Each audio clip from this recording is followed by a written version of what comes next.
A Dara não só parou de existir, ela nunca existiu. E vou explicar o porquê. Olá, eu sou o Conversa Paranormal e sejam bem-vindos ao meu canal onde eu dou as minhas opiniões sobre temas e episódios de ordem paranormal e leio as vossas nos comentários. E neste vídeo eu vou falar sobre o último episódio dos Sinais do Outro Lado, o episódio 4. Mas bom, o episódio começa com o que acabou no último episódio, com o Chico perdendo a sanidade e enlouquecendo. Mas isso fez-me pensar, já que a noção de perder sanidade e de enlouquecer mudou muito ao longo das temporadas. Tipo, em Segredo na Floresta era tipo uma segunda barra de vida. Se enlouqueceres, morres e já acabou. Em Desconjuração passou a ser tipo um debuff. Tipo, a Erin enlouqueceu, mas ao invés de acontecer uma outra coisa, ela só ficou com um grande trauma e queria explodir e tudo. E continuou variando nas outras temporadas. Mas nesta ainda não sabemos o que é que acontece. Já que perder sanidade não é só enlouquecer, não é só ficar com depressão e não sei. Perder sanidade é mais do que isso. E podem corrigir nos comentários, mas não me lembro se quando, no final de Desconjuração, quando o Kian fez o Kaiser inexistir, não sei se era um dano de sanidade ou de vida. Mas o que eu quero dizer é que zerar sanidade às vezes não é só enlouquecer, depende do ritual. Quando a Beatrice enlouqueceu, ela virou uma existida. E não só ficou como a Erin, que enlouqueceu de outro jeito. Então eu quero saber o que é que teria acontecido se o Chico tivesse enlouquecido.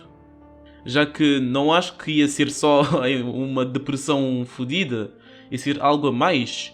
E será que é isso, ser abduzido? Porque faria sentido. Perdes a sanidade.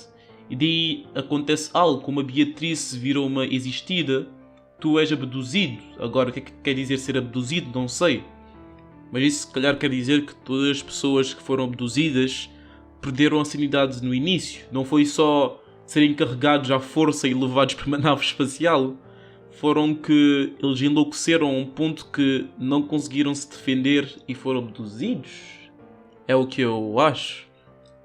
E cada vez que alguém leva um dano de sanidade de um dos alheios, eles vão sempre para a mesma sala. Para uma sala com, se não me engano, na porta, o símbolo do boss final. Do alheio principal, o líder dos alheios.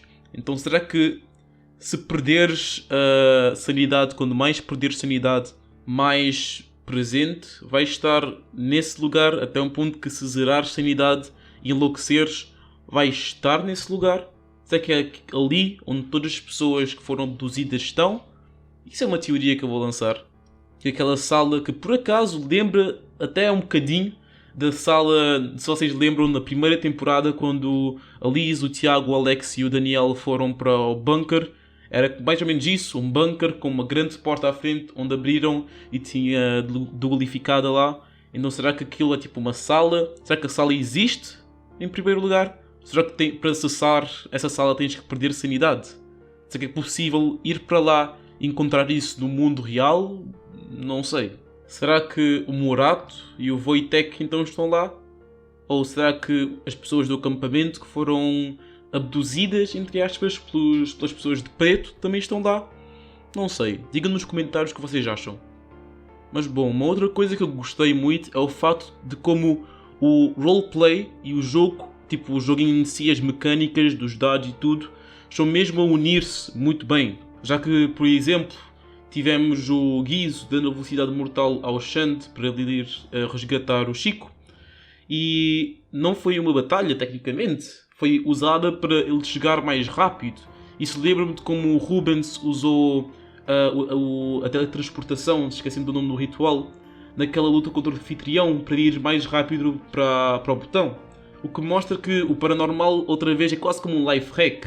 O paranormal não é só uma arma, mas também um escudo, um cérebro, um carro, uma casa. É tudo que quiseres que ele seja. O limite é a imaginação e a sanidade. Mas dá para usar isso de tantas maneiras diferentes. E quando eu digo a relação entre o roleplay e as mecânicas, também aquele pequeno detalhe que o Shant desligou o microfone quando ele estava no momento do roleplay. Uma coisa que foi completamente aleatória, não vou dizer desnecessária, porque nada é desnecessário, mas estou a dizer uma coisa que poderia ter passado batido, ninguém ia reparar. Mas aquilo influenciou muito o facto de que o Lírio durou mais para falar com o Chico, já que como o botão estava desligado e o Lírio não sabia, quase que perderam mais ou menos uma ronda por uma coisa de roleplay, o que eu acho interessante. O roleplay é mesmo uma coisa importante e presente. Também estou a começar a gostar mais dos personagens, porque dá para, claramente, é lógico, mas eles estão a se desenvolver mais. E eu achei fofo como o Xande e o Lírio, que muitas vezes estão a dar farpas um para o outro, claro, de uma maneira amigável, mas eles se preocuparam tanto com o Chico, se ajudaram e continuaram simplesmente a avançar. O Lírio a carregar o Xande para levá-lo mais para cima da van, para ele conseguir chegar na casa na árvore mais rápido. Eu achei isso interessante e dá para ver mesmo como eles estão preocupados uns com os outros. E me mostra que na hora que tem de ser sério, eles são sérios, o que mostra também um profissionalismo. O que para mim falta um bocadinho em Segredo na Ilha, mas se vocês viram os outros vídeos sabem que na minha temporada favorita, então bom, se quiserem saber mais vão ver o vídeo. Depois de salvarem o Chico e tal, eles vão ver os vídeos e o que eu achei interessante é que o Murato menciona que o governo está envolvido com isso. E eu mencionei isso num vídeo de antes, onde é estranho pensar que o paranormal está a ser utilizado pelo meio de rádio e de canal de TV. E quando eu penso, será que os alheios sabem usar TV? Sabem criar um canal? Ou será que eles usaram humanos? Ou os humanos estão a cooperar com eles para conseguir? Eu não sei, isso é interessante. Porque se o Murado diz que o governo está envolvido, parece quase que ele está a dizer que o governo está consciente e está a ajudar. O que dá para dar uma grande liberdade para um desenvolvimento futuro. É interessante. Também naquele vídeo, a minha teoria então do episódio passado que o Dom é um alheio, ou um possível alheio, foi um bocadinho por água abaixo, já que o Murato mencionou que ele ia falar com o Dom. Eu tinha dito que se calhar o Dom nunca falou com o Murato, e na verdade o Dom estava a manipular o Murato. E não é possível, se calhar o Murato foi falar com o Dom, pensando que ele era uma criança e ele foi manipulado e lá que ele foi abduzido. Então não vou retirar 100% a teoria, mas acho mais improvável agora, então eu admito a teoria se calhar não está certa, mas bom, se estiver certo eu vou dizer que nunca duvidei da teoria, então só vou dizer isso.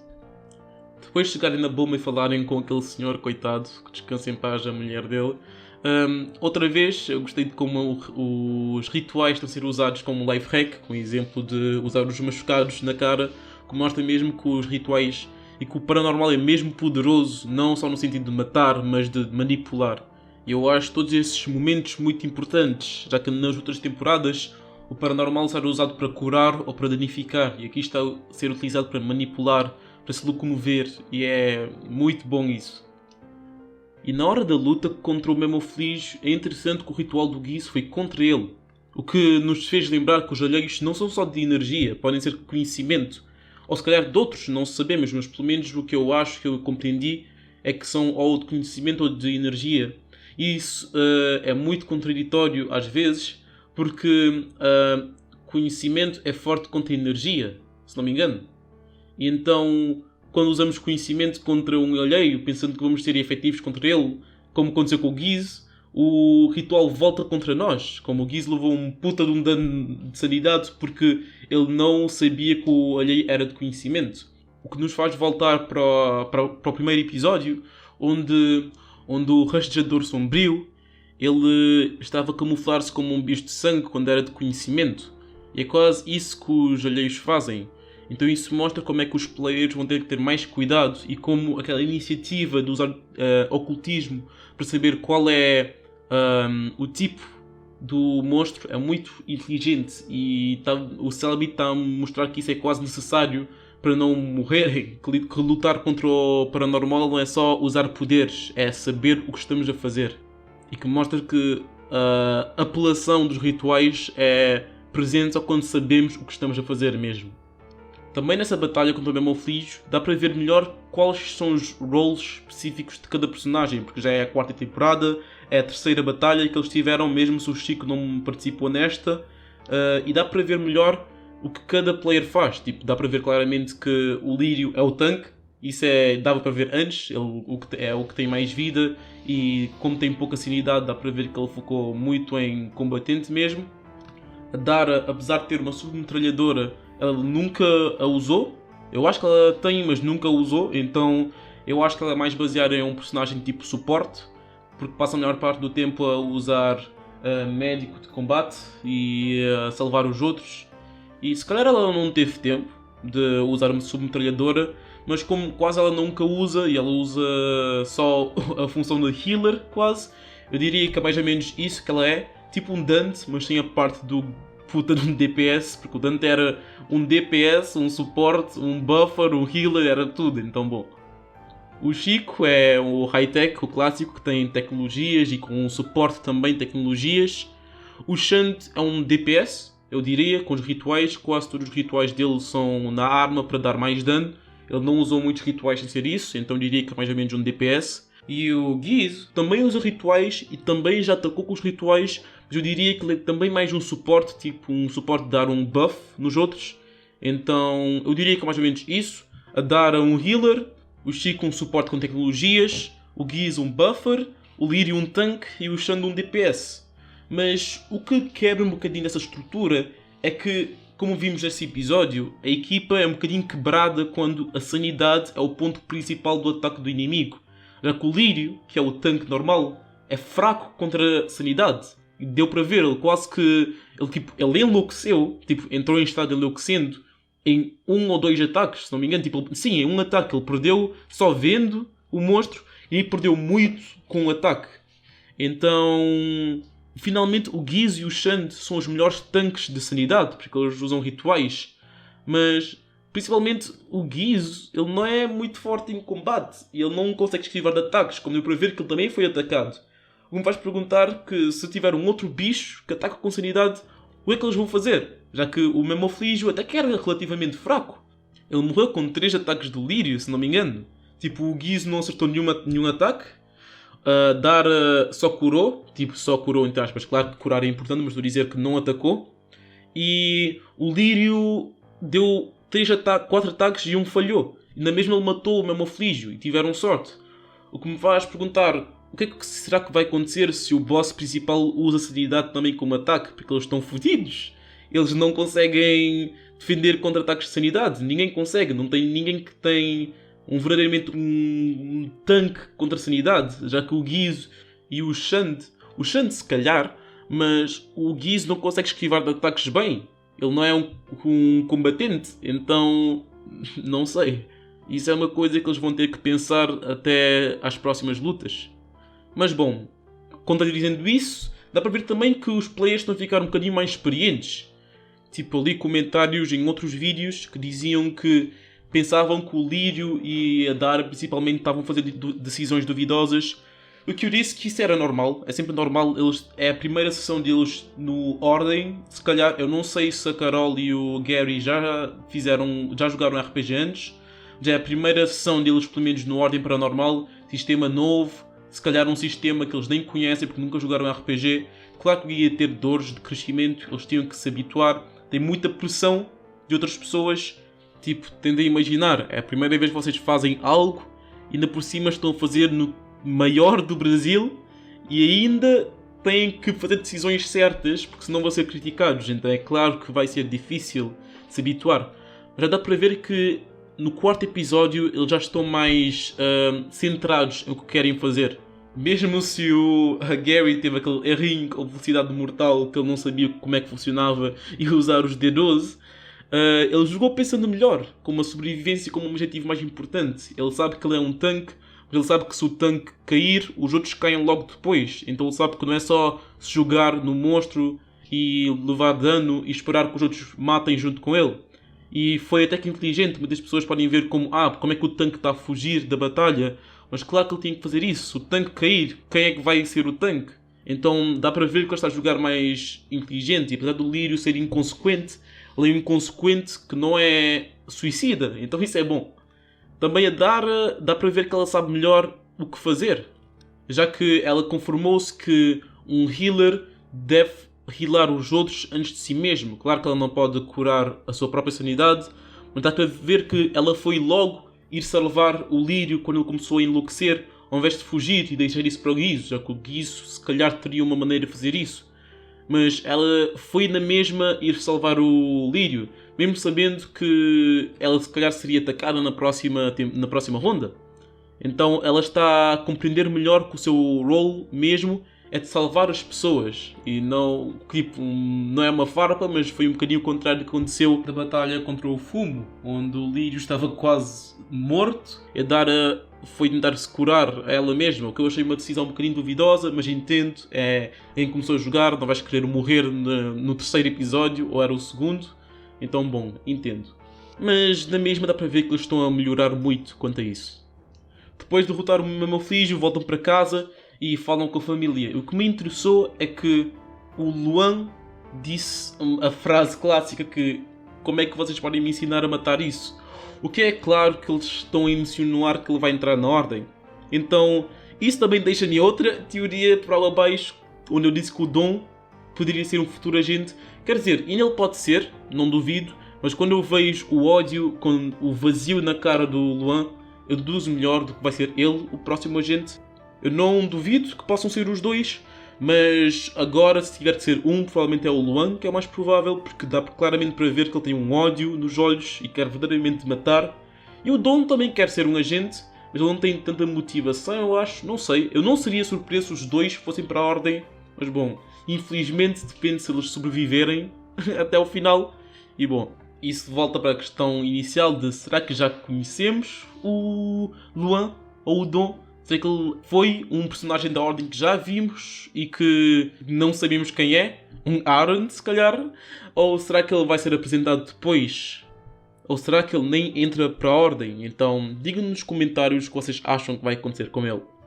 E aqui ver o Gary quase a chorar naquele momento que ele foi tentar motivar o Luan e como ele fez aquela analogia com a guitarra, eu achei muito, muito fofo e achei muito bom desenvolvimento de personagem. Que dá para ver mesmo que o Lírio é um personagem que é muito carinhoso e mesmo se é um tanque, uma parede, ele sabe muito bem o que é sofrer emocionalmente. Então eu achei que isso é dar pontos positivos para o Lírio. Se calhar ele está no top 3 de 5 dos melhores personagens daquela temporada. Não sei, eu vou ver como é que está, mas estou a gostar mais do Lírio. Mas bom, finalmente vem aquela parte mais extensa do episódio onde os homens de preto vêm e metralham a casa inteira com balas de energia. Eu me perguntava se os homens de preto eram mesmo homens, mas na verdade eles são seres, como o Adágio, e o facto de que eles se uniram no final para transformar-se em um, faz sentido o porquê deles caberem tantos numa única van, já que eles provavelmente se fusionam. Mas a parte que deve ser a mais intrigante para vocês, também para mim, é o fato da Dara ter sido escolhida. Tipo, ela não foi atacada nenhuma vez. Então não é como se o boss principal que veio depois escolheu aleatoriamente. Mesmo quando ela estava a falar com o Mamoflígio, disseram que ela era escolhida. Eu não me lembro se o Chico disseram isso para o Chico quando ele tinha contactado o Mamoflígio, não sei. Mas disseram que ela foi a escolhida. E isso me faz perguntar quem é a Dara mesmo? Será que ela é só uma pessoa normal que teve um acidente e daí disse ok, vou ser para a Ordem? Ou será que ela tem mais algo? E finalmente ela foi abduzida pelo boss final. E isso me faz perguntar, será que ela foi mesmo abduzida? Porque no final a Dara não só parou de existir, ela nunca existiu. Isso é diferente de tudo que vimos até agora, já que o Murato e o Wojtek, quer dizer, não temos a certeza se o Wojtek foi abduzido, nem o Murato, mas se eles foram, eles ainda lembram-se de quem é o Murato, ainda sabem quem é o Murato, ainda foram atrás do Murato, e não é a mesma coisa que aconteceu com a Dara. Isso é mesmo diferente do ritual de inexistir do Kian, que é extremamente poderoso, mas que não chega aos pés disso, porque o Kian fez o Kaiser parar de existir. Mas esse boss final fez a Dara nunca ter existido. E isso é muito apelão, porque se vocês pensarem, se o Kian tivesse feito o Kaiser nunca ter existido, porquê é que o Arthur quereria lutar? Tipo, o Arthur, uma das motivações mais grandes que ele tem contra o Kian e que ele teve contra o Kian era o fato do Kian ter matado o Kaiser. E o Joey também tem parte dessa raiva. O Dante também. Mas se o Kian tivesse apagado as memórias do Kaiser, nada teria acontecido. Por que vais lutar contra alguém se ele não te fez nada? E se isso fosse uma coisa que acontecia com todos os alheios, nunca seriam atacados. Porque se cada vez que um alheio matasse alguém, ele parasse de existir e nunca existiu, ninguém sabe quem ele era. Então foda-se. Se agora nesse momento alguém que conhecesses morreu, só que tu esqueceste que ele existiu, não ia mudar nada, porque tu não sabes que ele existiu. Se calhar tu podes ter tido uma irmã que só parou de existir e tu não sabes, e tu estás foda-se, porque não te faz diferença agora, tu não estás bem assim, então não, a tua vida nunca teve uma irmã, então não precisas ter uma irmã de volta. Isso volta ao que aconteceu ali no final. A Dara nunca existiu. Então por que o Xande, o Guizo, o Lírio, o Chico, por que é que eles vão tentar recuperá-la se ela nunca existiu? Isso é uma coisa que é extremamente apelona, OP. Eu acho que esse poder tem muito potencial, já que qual é a prova que ele já não aconteceu antes e que eles não tiveram alguém apagado da memória deles? Como é que não sabem que tiveram um outro colega que só parou de existir e eles não sabem quem é? E então isso eu deixo para vocês porem nos comentários o que vocês acham sobre essa teoria. E bom, veremos no próximo episódio. Mas bom, esse é o vídeo, espero que tenham gostado.